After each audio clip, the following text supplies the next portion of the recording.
আসসালামু আলাইকুম গাইস, আশা করি আপনারা সবাই ভালো আছেন। আমরা এখন যাচ্ছি বৃষ্টির দিনে ভৈরব আমাদের বিদায় অনুষ্ঠানে কাপড় কেনাকাটার জন্য। এখন আমাদের সাথে আছে এখানে ইয়াসিন আর আরিফ।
সম্মানিত উপস্থিতি, আসসালামু আলাইকুম।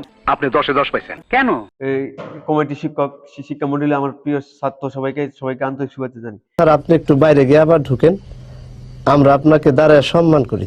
আজ বিদায়, কিন্তু এই বিদায় বেদনা নয়, বিদায় নয়, এই বিদায়ের সুখের বিদায় নয়, বরং এই বিদায় এক সম্ভাবনার বিদায়। এই বিদায় ভবিষ্যৎ নতুন এক জগতে পা দেওয়ার। I can't speak.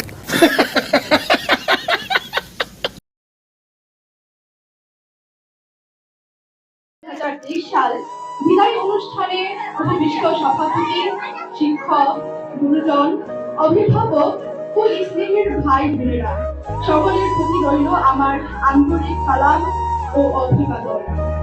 অনেকটা পথ দিতে হবে পারি, যেতে চাহি না এ বাঁধন ছাড়ি, তবু ছাড়তেই হবে এ বাঁধন।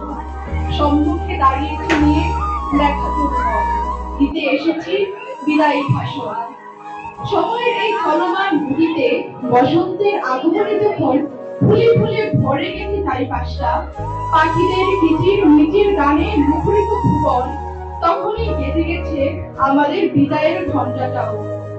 শান্ত সুন্দর শ্যামল পরিবেশ বেষ্টিত শ্রীপুর উচ্চ বিদ্যালয় নামক বিদ্যাপীঠে পরম যত্নে বেড়ে ওঠা এক বাগান ফুল গাছ আমরা। সুদক্ষ শিক্ষক দ্বারা পরিচালিত এই বিদ্যালয়ে শিক্ষা গ্রহণের সুযোগ পেয়ে আমরা ধন্য হয়েছি। আমাদের পরম সৌভাগ্য যে আমরা আপনাদের মতো আদর্শ শিক্ষকের পদপ্রান্তে বসে শিক্ষা লাভ করেছি। ধৈর্য, আমাদের হৃদয় কুঠুরি ভাস্কর, আর আপনাদের কাছে দোয়া চাই যেন আপনাদের পদাঙ্ক অনুসরণ করে চলতে পারি ভবিষ্যৎ জীবনে। হে সুধী, নিয়তির শাসিত বিধান মেনে নিয়ে আমরা চলে যাচ্ছি। বিদায় ক্ষণে মনে হচ্ছে আমাদের অসংখ্য ত্রুটি, বিচ্যুতি ও ভ্রান্তির কথা, সেগুলো আমাদের বিবেককে প্রতিনিয়ত ধ্বংসন করছে। মনে শান্তি পায় যদি আপনারা আমাদের এই ভুলগুলোকে ক্ষমা ও মার্জনা করেন। এ অগ্রজ আপনারা আমাদের সঠিক পথ প্রদর্শনে দায়িত্ব পালন করেছেন, তাদের প্রতি রইল চিরদায়ী প্রত্যাশা। আমরা ছোটরা অনেক সময় বড়দের কাছে ভুল করে থাকি, কিন্তু বড়দের কোনো ভুল থাকে না ছোটদের কাছে, কারণ তাদের সবকিছু শিক্ষণীয়। তাই আমাদের ভুলগুলো ক্ষমা সুন্দর দৃষ্টিতে দেখবেন আর দোয়া রাখবেন। স্নেহের ছোট ভাই বোনেরা, সকল স্নেহের মায়া কাটিয়ে বিদায় নিচ্ছি আমরা। আজ বিদায় করে মনে হচ্ছে শামসুর রহমানের সেই কথাটি। একসাথে যে ওই শহরের মানুষগুলোর মন ছোট। তুমি রাস্তা দিয়ে একটা মানুষকে পরিমাপ করতে পারবা, স্কেল লাগবে না। আমার প্রশ্ন, আমার কথা, যে তোমরা মনটাকে বড় করে চলো। জীবনের সামনের দিকে এগিয়ে যাওয়ার সব পথে আমার একটা কথাই থাকবে, জীবনের সততা থাকবে। জীবন চালানোর মালিক কি আমি? আমার সন্তানকে চালানোর মালিক কি আমি? আমার রিজিক দাতা কি আমি? নো, আমার রিজিক দাতা একমাত্র আমার আল্লাহ।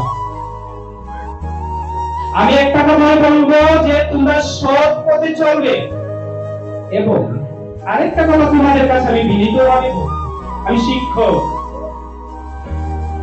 তোমরা বড়দেরকে সম্মান করবে, এবং আমাদের মতো যারা ক্ষুদ্র ক্ষুদ্র শিক্ষক তোমাদেরকে জ্ঞান দান করে যাচ্ছে, সকাল হতে সে রাত পর্যন্ত ঘাম ঝরে পড়ছে, সকালের খাবার ঠিক মতো খাইতে পারে না, দুপুরের খাবারটুকু খায় সে 4টা বাজে 5টা বাজে, নিজের সন্তানকে ভালো করে দেখার সুযোগ পায় না। কিভাবে দেখবে বলো? আমার এক্সাম্পল যদি আমি দেই, আমি সকাল যখন 8টা বাজে বের হই, আমার ছেলে মেয়ে ঘুমিয়ে থাকে। আবার যখন বাসায় ফিরি, তখন ছেলে মেয়ে ঘুমিয়ে যায়, তাদেরকে আমি সময়টুকু দিতে পারি না। কিন্তু বলো তো, যে আমি এই সময়টুকু আমি কাদেরকে দিই? কাদেরকে দিই বলো তো? তোমাদেরকে দিচ্ছি না? তাহলে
এসএসসি ব্যাচ 2023-এর বিদায় উপলক্ষে আজকের আমাদের এই মিলাদ মাহফিল অনেক সুন্দরভাবে সম্পূর্ণ হয়েছে। আর দেখতে পাচ্ছেন যে আমরা বাইরে প্রচন্ড বৃষ্টি হচ্ছে, আল্লাহর রহমতে সবার প্রচেষ্টায়, সবার পরিশ্রমের বিনিময়ে আমাদের মিলাদ মাহফিল সম্পূর্ণ হয়েছে।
আমি মোহাম্মদ আব্দুর রশিদ, সরকারি চিলকুট উচ্চ বিদ্যালয়। আজকের এই এসএসসি পরীক্ষাতে বিদায় উপলক্ষে আমি বলবো, তারা অত্যন্ত নিষ্ঠার সাথে সুন্দরভাবে আমাদের সাথে চলাফেরা করছে। আমরা তাদেরকে শিক্ষা দিয়েছি, তারা শিক্ষা গ্রহণ করছে। আমরা তাদের জন্য দোয়া করব, তারা যেন সুন্দরভাবে লেখাপড়া করে পরীক্ষা দিয়ে ভালো একটা রেজাল্ট আনতে পারে। আমাদের সম্মান, বিদ্যালয়ের সম্মান, তাদের মা বাবার সম্মান যেন বয়ে আনতে পারে, সেই আশা এবং প্রত্যাশা আমি সবসময় করি। তোমাদের জন্য দোয়া রইল।